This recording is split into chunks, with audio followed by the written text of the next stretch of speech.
ಬೆಂಗಳೂರು ಜಯನಗರದಲ್ಲಿ ನಡೆದ ಈ ಘಟನೆ ಎಲ್ಲರನ್ನ ಬೆಚ್ಚಿ ಬೀಳಿಸಿದೆ. ಲಕ್ಷ್ಮಿ ಮತ್ತು ಸಣ್ಣ ಸಿದ್ದಪ್ಪ ದಂಪತಿಗೆ 3 ಮಂದಿ ಗಂಡು ಮಕ್ಕಳು. ಕುಟುಂಬದ ಬಳಿ ಜಯನಗರದಲ್ಲಿ ಮನೆ, ಬನ್ನೇರುಘಟ್ಟ ಬಳಿ ಫ್ಯಾಕ್ಟರಿ ಮತ್ತು ಶಿರಾ ಬಳಿ 7 ಎಕರೆ ಜಮೀನು ಇದೆ. ಈ ಆಸ್ತಿಗಾಗಿ ಮಕ್ಕಳ ನಡುವೆ ಹಲವು ವರ್ಷಗಳಿಂದ ಕಲಹ ನಡೆಯುತ್ತಿತ್ತು. 3ನೇ ಮಗ ಪ್ರಕಾಶ್ ಆಸ್ತಿ ಹಂಚಿಕೆ ವಿಚಾರವಾಗಿ ಕೋರ್ಟ್ಗೂ ಹೋಗಿದ್ದ.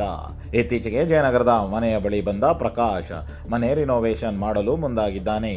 ಆ ವೇಳೆ ಕೇಸ್ ಕೋರ್ಟ್ನಲ್ಲಿ ಇದೆ, ಯಾಕೆ ಮಾಡ್ತಿದ್ದೀಯಾ ಎಂದು ತಾಯಿ ಪ್ರಶ್ನಿಸಿದ್ದಾಳೆ. ಅಷ್ಟಕ್ಕೆ ಕೋಪಗೊಂಡ ಪ್ರಕಾಶ್ ಮನೆಯ ವಸ್ತುಗಳನ್ನು ಹೊಡೆದು ವಾಕಿಂಗ್ ಸ್ಟಿಕ್ನಿಂದ ತಾಯಿಯ ತಲೆಗೆ ಹೊಡೆದಿದ್ದಾನೆ. ಗಂಭೀರವಾಗಿ ಗಾಯಗೊಂಡ ಲಕ್ಷ್ಮಿ ಅವರನ್ನು ಜಯನಗರ ಜನರಲ್ ಆಸ್ಪತ್ರೆಗೆ ದಾಖಲಿಸಲಾಗಿದೆ. ಅವರು ಈಗ ಸಾವು ಬದುಕಿನ ನಡುವೆ ಹೋರಾಟ ನಡೆಸುತ್ತಿದ್ದಾರೆ. ಈ ಕುರಿತು ತಿಲಕನಗರ ಪೊಲೀಸ್ ಠಾಣೆಯಲ್ಲಿ ಪ್ರಕರಣ ದಾಖಲಾಗಿದ್ದು, ಆರೋಪಿ ಪ್ರಕಾಶ್ಗಾಗಿ ಪೊಲೀಸರು ಶೋಧ ಕಾರ್ಯಾಚರಣೆ ಆರಂಭಿಸಿದ್ದಾರೆ.